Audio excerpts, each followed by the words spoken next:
Welcome back to this edition of the Notes versus Alternative Investment Series, Part 4, Notes versus Wholesale.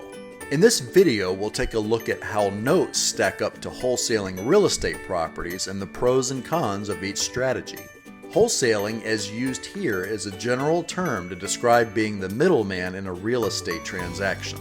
Wholesaling can go by other names as well, such as brokering, bird dogging, and alternative selling, just to name a few. Either way, you're the middleman. So let's jump right into comparing these two strategies. First, the biggest appeal to wholesaling is that you can make immediate income with little to no money out of your pocket and without using any of your own capital. This alone makes this type of investing attractive to newcomers in the industry who are just getting started because both notes and real estate can be wholesaled. But while you can build a sizable account just by wholesaling, you will have to continue to wholesale deals to replenish those funds every year. This limitation is one of the downsides for wholesaling, but you can always redeploy your returns by buying other cash flow assets in order to help offset this. Second, there's virtually no limit to how many deals you can broker over time, and you don't even need a license in order to wholesale notes or real estate. California is the only exception to licensing, but you can always use a different entity after you do about 5 or 6 deals to avoid this issue.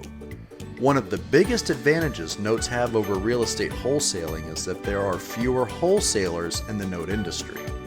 However, it will take a little more sophistication to get the job done because of the boutique nature of notes. And once you have the process down and grow more confident within the industry, it's easier to communicate the advantages of notes to any potential investor. Lastly, one of the biggest advantages real estate has over notes is that more people are familiar with the process of how traditional real estate investing works.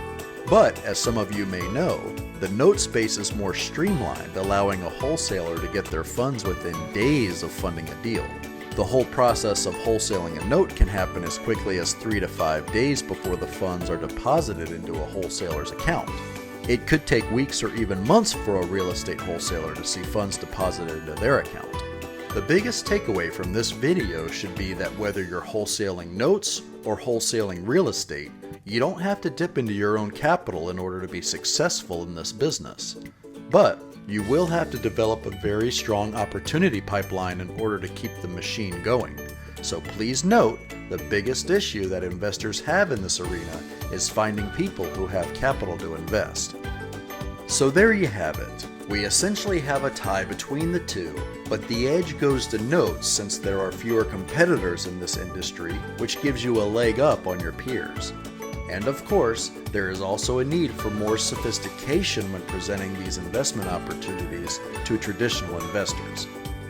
We hope you like this educational series of notes versus alternative investments to help you see why notes are part of building true generational wealth. We'll see you again next time in Part 5, Notes versus Multifamily.